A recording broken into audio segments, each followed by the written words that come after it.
Welcome back to the Vancouver Canucks 2025 playoff push. We've got 7 more games to talk about, starting with Game 69 against the St. Louis Blues, a massively important tilt between two teams fighting for the same playoff spot. But as significant as this game was for both sides, it was St. Louis who seemed to be the hungrier team to start. In fact, if it weren't for Canucks goaltender Kevin Lank the Tank Lankinen standing on his head to stop all 12 shots that came his way in the first period, the Blues probably would have had this one buried early. I feel like I say this every video, but man, this guy is good at stopping pucks. Look, the Canucks have had a rough go this season, mostly for reasons out of their control. I mean, how do you expect a team to find consistency when every other week one of their key players goes down with an injury? And I imagine seeing their star players' names tossed around in trade rumors all year long didn't help either. But through all those ups and downs, Kevin Spankin' Lankinen has been absolutely dynamite night in and night out. Just take a second to imagine where this team would be without him. It wouldn't be pretty. Anyway, despite getting outshot 12-3, thanks to Lank the Tank, the game was tied at 0 after the first period. St. Louis scored 1-0 Blues. The middle frame was a lot more even than the first. The Canucks did a much better job at keeping play out of their own end, and they even managed to throw 9 shots at Blues goaltender Jordan Binnington, but none of them got through and the score stayed 1-0 heading into the third. I can't lie, I was pretty stressed out at this point. Down by a goal in the third period of a game this important, I was sweating my balls off. But then, just over a minute into the final frame, Kiefer Sherwood sniped home his 15th of the season to tie the game at 1. And then, just 5 minutes after that, Brock Besser scored his 21st of the season to give Vancouver the lead. 2-1 Canucks! And for a moment, it really started to look like the Whale team was about to steal a game they did not deserve to win. But then the Blues scored 2 goals in less than 30 seconds to regain the lead, 3-2 St. Louis. Moments like this make me question the logic of cheering for a sports team I have no control over. Letting a group of strangers you'll likely never meet dictate your emotional well-being on a daily basis is absurdly strange, and yet so many of us do it.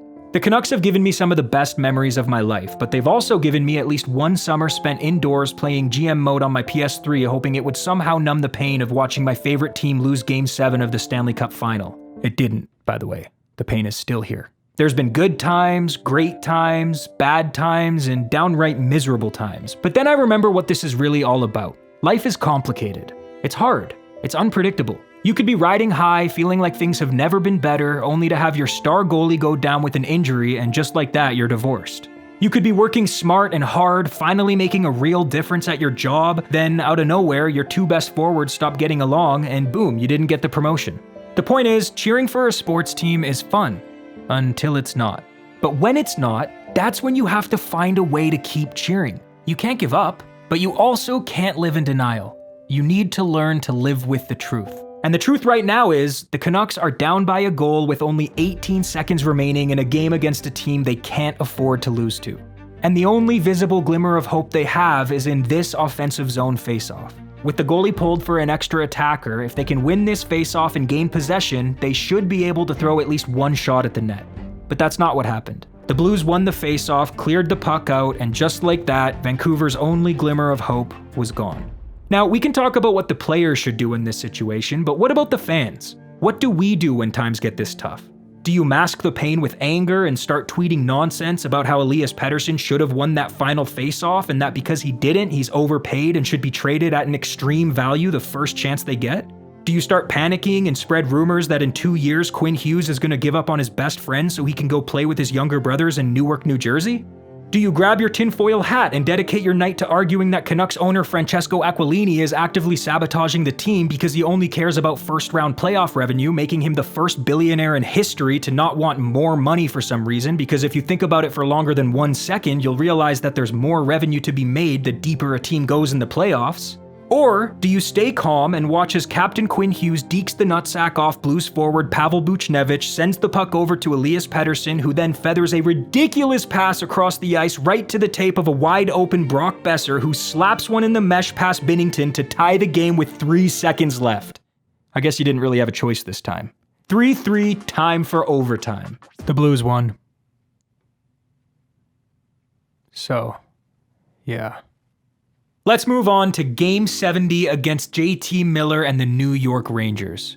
Now, I just gotta say, I still stand by everything I said in that little rant a second ago. As sports fans, we should really work on finding constructive ways to cope with the tough times our favorite teams put us through, so we can apply those same methods when facing life's inevitable challenges. I truly believe that. However, what the f happened in this game? The Canucks were by far the better team. Nils Höglander was flying. I could have sworn we were seeing vintage Hog. Kiefer Sherwood set a new NHL record for the most hits in a single season, and guess who was on the receiving end of it? Former Canuck Carson Soucy. Rookie Jonathan Lekremaki was showing off his soon-to-be elite hockey IQ, protecting the puck to gain the zone, eventually leading to Quinn Hughes busting New York enforcer Matt Rempe's ankles wide open and shooting the puck on net for Dakota Joshua to bash past goaltender Igor Shesterkin to make it 1-0 Vancouver. Nils Åman was pissing people off and making good defensive plays. He also got 2 assists in this game. Jake DeBrusk got a scoring chance. Pius Suter got a scoring chance. Connor Garland got a scoring chance. Nils Big Hog Höglander stripped the puck off JT Miller and almost scored a beautiful goal. And I don't think JT liked that, because here he is giving Elias Pettersson a little slash when no one was looking. Wow, JT, you're so tough. Sherwood kept hitting people. It's a bird. It's a plane. No, it's Quinn Hughes, bitch. Look at him go. Scoring chance. Domination. Scoring chance. And at this point, we were now halfway through the game, and the Canucks were leading in shots 19-3. But the score was 1-0, and the Rangers tied the game on their 4th shot. Over halfway through the game, on their 4th shot, the Rangers tied it up. I'm really working on finding a healthy way to cope with this. I don't think putting both my arms in a blender was a good idea, but that's what I did. But look, it's a 1-1 game. The Canucks are dominating everywhere else but the scoreboard. I wasn't too worried. But then the official Canucks Twitter account sent out a little tweet that said, Canucks forwards Nils Höglander and Elias Pettersson will not return to today's game. No, I'm cool. I'm handling it. It's chill. Let's see what happened in the 3rd period. They score! Rangers score! Okay, that's cool. The Canucks won every single aspect of this game except for the final score. I know some people wanted to blame Lankinen, but really looking back at all these goals, I think the only one I could maybe fault him for was the game winner, but even still, in a game this important, this tight, how was the shot even made available to this guy? And who the hell is Brodzinski? This was one of the best games I've seen the Canucks play all season. It might even be the best game they've played all season. It just didn't go their way for some reason. Oh, and the funniest part, the most hilarious part, the most ha part was that JT Miller was the one to get the empty net goal to send this game out of reach for the Canucks. Obviously. So yeah, this game was very frustrating. I know we all want to find someone to point our fingers at, but honestly, I think everybody played well. I don't have an explanation for this. Anyway, the Rangers won 5-3, and the Canucks' chances of making the playoffs took a significant hit. It's getting tense. And you know what I do when I get tense? I call my buddies up at KNEAD Massage Studio and book myself a nice, relaxing massage. That's right, the sponsor of today's video is KNEAD. Open daily from 9 a.m. to 10 p.m., KNEAD's team of massage therapists offer head-to-toe massage services in a serene and soothing space designed for relaxation. There's a reason this place was voted Vancouver's best massage therapy clinic by the Georgia Straight in 2024. And guess what? They've got a special offer just for us nuckheads. If you click the top link in the description of this video and use the code NUCK10 when booking your appointment, KNEAD will give you 10% off your foot or body massage excluding RMT services. Located at 637 East 15th Avenue, KNEAD is the place to heal, recover, and disconnect. So do yourself a favor and click the top link in the description of this video and use code NUCK10 for 10% off your foot or body massage. Alright, let's move on to Game 71 against Quinn's little brother Luke and the New Jersey Devils. And while this one wasn't mathematically a must-win game, it was absolutely a please win game. But it wasn't going to be easy. Not only was Nils Höglander out of the lineup, but with Elias Pettersson and Filip Chytil still out with injuries, Pius Suter was the Canucks' first-line center in this one. And I say that meaning no disrespect to Suter, he's just not a first-line center. Or is he? Well, he's not, but here he is scoring his 21st goal of the season to put Vancouver up 1-0. Now, it's not all bad news on the injury front for the Canucks. Thatcher the Puck Snatcher Demko was finally back in the crease for the first time in 15 games, and he didn't look rusty at all. In fact, aside from the goal Suter scored, Demko was the sole reason his team escaped the first period with a 1-0 lead. More on him later. Nils Åman was making nice defensive plays and earning scoring chances. Kiefer Sherwood crushed Brian Dumoulin. Vancouver got called for too many men on the ice, but Demko saved the day on the penalty kill. O'Connor had a chance to score, but former Canuck goalie Jacob Markstrom was able to make a great save. Teddy Bluger got called for tripping, and the Devils scored. 1-1 after 40. Just over 5 minutes into the third, Devils defender Jonathan Kovacevic got called for high-sticking Kiefer Sherwood, giving the Canucks a chance to take the lead with the man advantage. But on the ensuing power play, Brock Besser hit the post, then his stick exploded, then Quinn Hughes' stick exploded, the power play ended, and then just a few minutes later, the Devils scored to take the lead. 2-1 New Jersey. A few moments later. Down low, center's in front, and they score! Jonathan Lekramaki! I'm not going to do that every time. But man, what a clutch goal. And look at that pass by Derek Forbort. 2-2 tie game. A few moments later. As much as I preach to keep your cool during times like this, I'm not perfect and sometimes I slip up, and this was one of those times. For some reason, that goal made me drink a bunch of wet concrete and now I'm scared to use the bathroom. But what's worse is the Canucks were now down 3-2 with less than a minute left in the most important game of the season. Hughes lets it go. Side of the net, loose puck, they score! I honestly think this recent string of Canucks games has been bad for my health. I'm screaming, I'm yelling, I'm crying, I'm cheering. It's a lot. I don't feel well. Now that could just be the concrete talking, but it's an intense time right now if you're a Canucks fan. Anyway, thanks to this incredible save by Demko in overtime, virtually a season-saving save, Jonathan Lekramaki was able to win it in the shootout with one of his signature extremely deceptive wrist shots. How'd he get from there to there in one motion? Markstrom is no slouch. In fact, he's one of the best goalies in the league, and this 20-year-old stick-twirling kid managed to beat him that badly? I'd be pissed too. Canucks won 4-3. Now, let's talk about Game 72 against Bo Horvat and the New York Islanders. Demko was in net for Vancouver for the second game in a row, and boy did he play well. I'm talking vintage Thatcher, highlight reel save after highlight reel save, and he did it all in front of Patrick Waugh, who I'm sure was feeling both pissed and impressed. His team threw 10 shots at the Canucks goaltender in the first period, but none of them got by him, and the score stayed tied at 0 heading into the second. Aatu Räty's back in the lineup for Vancouver, by the way. He was called up after Big Hog and Petey went down with their injuries, and he was great in this game. Räty was drafted by the Islanders back in 2021, and it really seemed like he was on a mission to make them regret trading him to the Canucks a few years ago. Here he is dumping the puck into the O-zone, chasing after it on the forecheck and winning possession, all leading to Kiefer Sherwood deflecting the game's opening goal past Islanders goalie Ilya Sorokin. 1-0 Canucks. New York scored 3 minutes later. 1-1. New York scored 3 minutes later. 2-1. Like I said earlier, this recent string of Canucks games has been bad for my health. Thankfully, Räty wasn't done cursing his former team. Here he is scoring the game-tying goal with just over 6 minutes left in the second period. A few moments later. Puts one through, Forbort scores! Are you kidding me, Derek Forbort?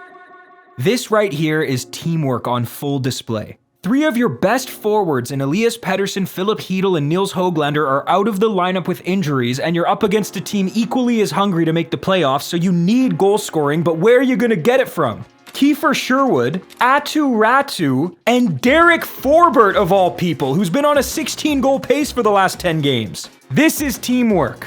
But hey, this isn't 2023-2024. The Canucks heading into the third period with a 1-goal lead is not a sure win. In fact, it's kind of been the opposite lately. But don't worry, because barely a minute into the final frame, Connor Garland is going to steal the puck off Islanders defender Adam Pelech and set Teddy Bluger up for a shot in the slot, and he's going to snipe that shot right into the mesh behind Sorokin, doubling the Canucks lead to 4-2. And yeah, thanks to some more supreme goaltending from Thatcher Demko and an empty net goal by Kiefer Sherwood, the Canucks won this one 5-2 and kept their playoff hopes alive. But now we have to talk about Game 73 against the Columbus Blue Jackets. This one was weird. Thanks to power play goals from Linus Karlsson and Jake DeBrusk and an even-strength snipe from Brock Besser, the Canucks had already tallied 3 goals in the first 15 minutes of the game, and thanks to some solid goaltending from Kevin Lankinen, the Blue Jackets had none. It was 3-0 Vancouver after the first period. But this was no ordinary game. No, this was a pull your hair out, grind your teeth down to a powder, punch yourself in the face kind of game, no matter which team you were cheering for. And if you don't understand what I mean by that, just take a look at what happened in the second period. Less than 10 minutes in, Columbus had scored not once, not twice, but 3 times to completely nullify Vancouver's lead. Then, just minutes after, Canucks defender Elias Pettersson was handed a 4-minute double minor for high sticking, giving the Blue Jackets, who had just swung all the momentum in their favor, an extended power play and a chance to take the lead. But that's not what happened. Instead, in true chaotic fashion, Tyler Myers scored shorthanded to make it 4-3 for the Canucks. Like I said, this game was weird. But it got even weirder in the third period. First, Aatu Räty doubled Vancouver's lead with his 4th of the season to make it 5-3 for the Canucks. But just 20 seconds later, the Blue Jackets scored to make it 5-4. Then they scored again to tie it at 5. Just kidding, it was called back for goaltender interference. But in the final minutes of the game, Linus Karlsson got called for tripping and Columbus scored on the power play to tie it up at 5 for real this time. Then just 20 seconds later, they scored again to take their first lead of the game, 6-5 Blue Jackets. But then 20 seconds after that, Aatu Räty scored his 2nd of the game to tie it back up and send the game into overtime tied 6-6. What? Quinn Hughes had a chance to end it, Jake DeBrusk had a chance to end it, Kiefer Sherwood had a chance to end it, but it went to a shootout and the Canucks lost. That was a game Vancouver really could have used those 2 points, man. Anyway, let's move on to Game 74 against the best team in the league, the Winnipeg Jets. We already knew this one wasn't going to be easy for the Canucks, but they sure made it harder for themselves when they gave the Jets a 2-man advantage just 5 minutes into the first period. However, thanks to the work of Thatcher Demko, they managed to kill both penalties off, which allowed for Pius Suter to open the scoring with his 22nd goal of the season. 1-0 Vancouver after 20. DPD laid a big hit, the Jets scored. 1-1 after 40. Winnipeg was pressuring early in the final frame, and Demko did all he could to hold the line, but they eventually got one behind him, and that was all they needed. The Jets won 3-1 and really did a number on the Canucks' playoff hopes. Now, let's talk about Game 75 against the Seattle Kraken. You know what? Let's not talk about this game, actually. The Canucks' playoff chances are razor thin right now. It's not impossible mathematically, they still have a shot, but they'd need to win pretty much all of their remaining 7 games and hope that either Minnesota or St. Louis completely falls apart. So it's gonna be tough. Now, I'm not gonna say it's over until it's actually over, but I know there's a lot of disappointed Canucks fans right now, so let me just say this. Today's disappointment fuels tomorrow's success. Drop your score predictions for the next 2 Canucks games against the Anaheim Ducks and the Vegas Golden Knights. If you get it right, I'll shout you out in the next video. Thank you to these killer nuckheads for clicking the join button and becoming channel members. It's a great way to support what I do, and I appreciate it massively. Thank you for watching. I'll see you next week. Bye. If this is your first time watching my content and for some reason you liked it, please just click one of these 2 videos and keep watching. I dare you. You'll probably have a good time.